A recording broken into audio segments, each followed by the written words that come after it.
Senate candidate David Hann about a press conference that he had yesterday. Who built Minnesota? Next on Hot Talk.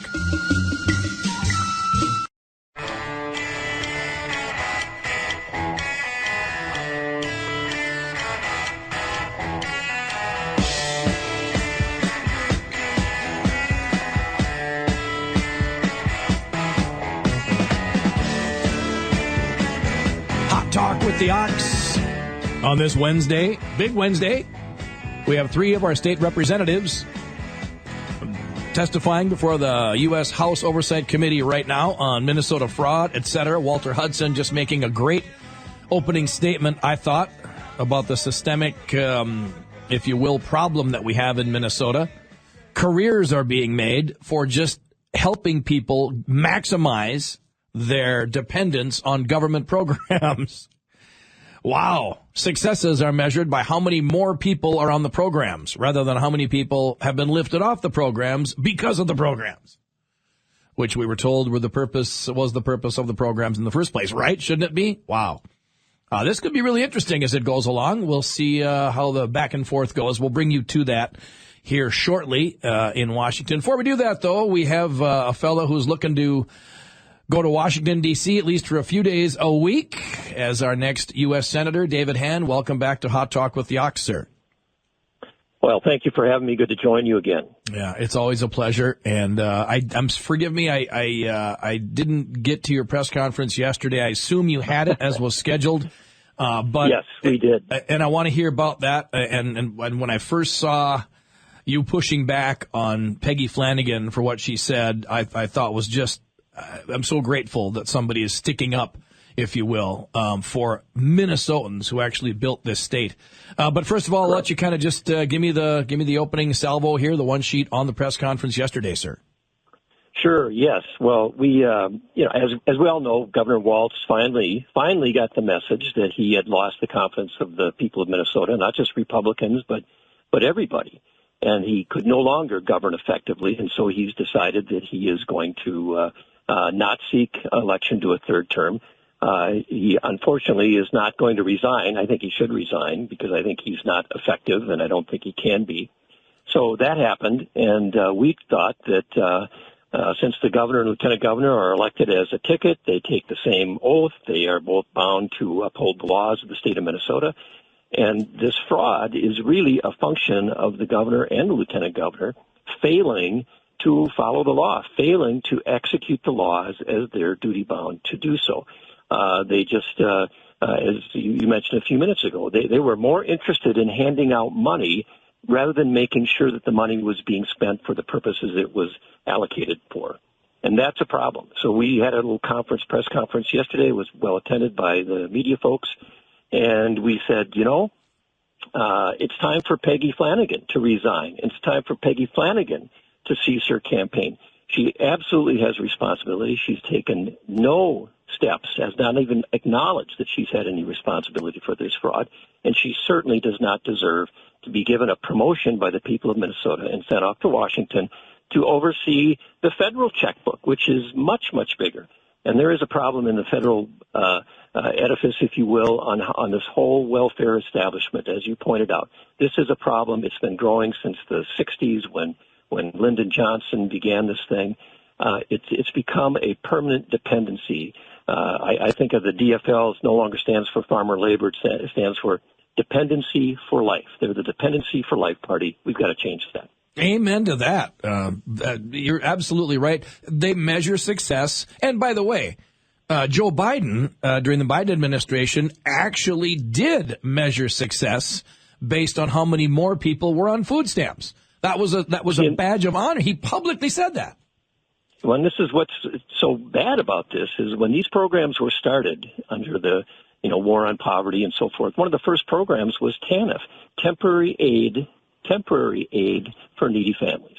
That was the idea. It was a hand up, not a handout. Remember that phrase? We used to talk about that. Oh, yeah. And what has changed is the Democrats, I think very cynically, the politicians, figured out, well, if they can get people dependent on the federal government, then they can go before the electorate in an election year and say, you know what, we're the Democrats. We're all in favor of raising taxes and spending money. And, oh, by the way, you can feel really good about yourself if you pay higher taxes because we're doing all this charitable good work. We're helping people.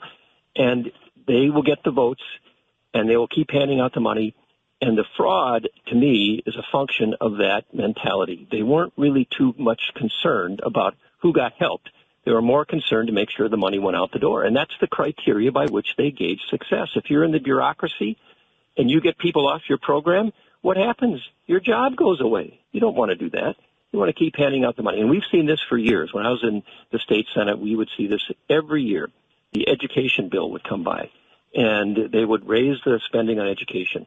And then they would claim victory that they've done something good for education. They never talked about, well, has it gotten better? Are kids learning more? In fact, we know just the opposite, that less than half of students in Minnesota can read at grade level or do math at grade level. So it's always been you measure success by how much taxpayer money that you spend. This has got to stop, and it has to stop at the federal level.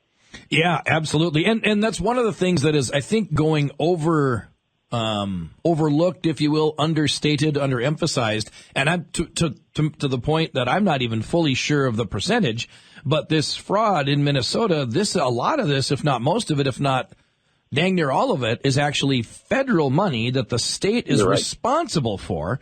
So the nationwide taxpayer should be abhorred by this. Absolutely. There's a huge amount of federal money that comes into Minnesota, goes into every state. When I was the chairman of the Health and Human Services Committee in the Senate, that was a big part of the problem that we had in managing the budget. We were in a time when we had to cut like $5 billion out of the budget, and a lot of that had to come from the Health and Human Service budget. But so much of it was federal money that made it very, very difficult to do that. There's federal money coming into the education department as well, but not nearly the same percentage as you see in the Health and Human Service budget. So a lot of these programs are federal programs distributing money to states and relying on the executive branch of the state government to administer these programs as they are supposed to by law. And this is the massive failure of the Walz administration. They were completely asleep at the wheel, did not do their job. They need to be fired.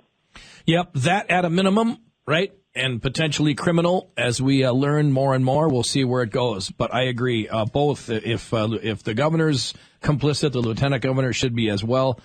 Absolutely. Can I also address something? You made a statement earlier this week, and I didn't see the clip, but I guess I saw a subsequent adjacent clip to it, whatever. But Peggy Flanagan, lieutenant governor, now candidate for U.S. Senate, as you are, said that it was the Somalis who built Minnesota, thus basically throwing under the bus the Minnesotans who for generation after generation and centuries built Minnesota? Well, the clip was, I don't think she said exactly built, but she implied that somehow the Somali culture was just so long-standing and integral to the state, and we all know that's not true. They're a fairly recently arrived immigrant population, but they certainly have got an issue when you look at the fraud and where it's coming from, and this is a problem. You've got the politicians, the Democrat politicians handing out money. You've got a substantial group or a significant group of Somalis who are here who are taking advantage of that. I think the governor's office and the lieutenant governor were fearful of offending them, so they just weren't paying too much attention about what that money was being used for. They just assumed that it was being used to help people. And this is just, it's a complete failure on the part of the Walz-Flanagan administration. They were asleep at the wheel. They did not follow did not do their duty. They were elected to execute the laws faithfully. They didn't do it. I just think that there is a real niche for somebody to go out and start bragging up and thanking and praising the backbone of Minnesota for the decades and decades that have built the state. Mark Dayton started it. I think it was at the St. Cloud Library, if I'm not mistaken, where he said, if you don't like the redistribution of wealth, well, then you can just leave. That's like, wow, really? And Governor Walz and Peggy Flanagan have continued this. And it's just like, boy, talk about just throwing Minnesotans under the bus here. Yes, it's got to stop. And I guess the one thing that maybe if there's a good in any of this fraud, if there is a good, it is calling attention to this scheme that Democrats have put in place going back to the 1960s this welfare establishment that they've created. Yep. And they've sold this bill of goods that somehow we're helping people. I think Minnesotans, and I think Americans, we are generous people, we are a compassionate people, and we want to help our fellow citizens who need help. But making people dependent on federal money doesn't help them. It doesn't help them become independent, productive citizens. That's the problem. And I think Democrat politicians love that because then they can say, well, we're going to, keep the money going so you can be dependent on us. Your deal is you just continue to vote for us and we'll keep sending you the money. The goal should be, let's help people become independent, become productive, be contributing members of the society. That has to be the goal. And we need to take a hard look at these programs and how they're structured and what the incentives are. There is a better way to help people. We all want to help people. This is not helping people. It's actually doing harm. Senator, I appreciate the conversation. Good luck on the campaign trail. Well, thanks for having me. We look forward to talking to you again. David Hann, candidate for U.S. Senate on Hot Talk with the Ox.